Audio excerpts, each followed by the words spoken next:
Hey, I'm Pat. Welcome to Daily Devo. Today we're going to be talking about one another's.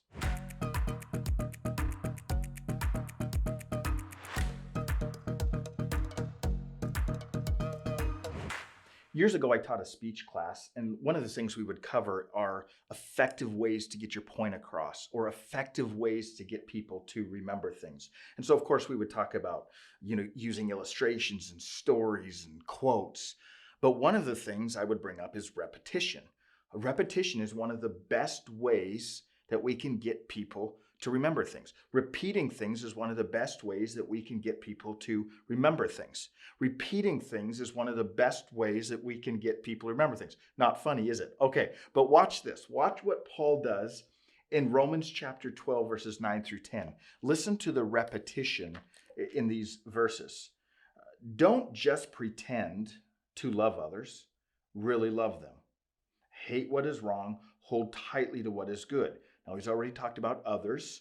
Listen to this now. Love each other with genuine affection and take delight in honoring each other.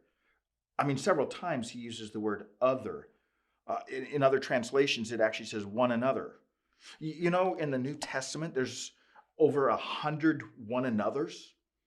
Love one another, bear one another's burdens, forgive one another, help one another, serve one another, over 100 times. Here's what's interesting. The New Testament actually covers decades of history. It covers the life of Jesus.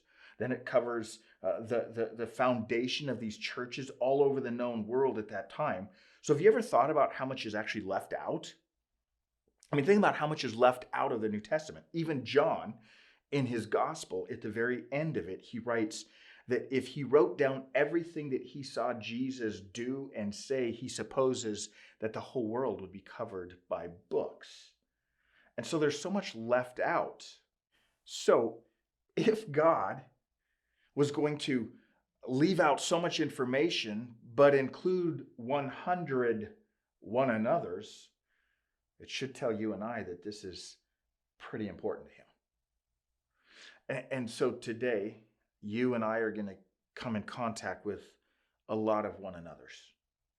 Some of them live in our homes. Some of them we work with.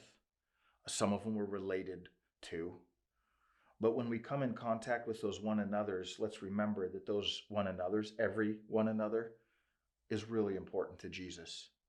And so they should be really important to us.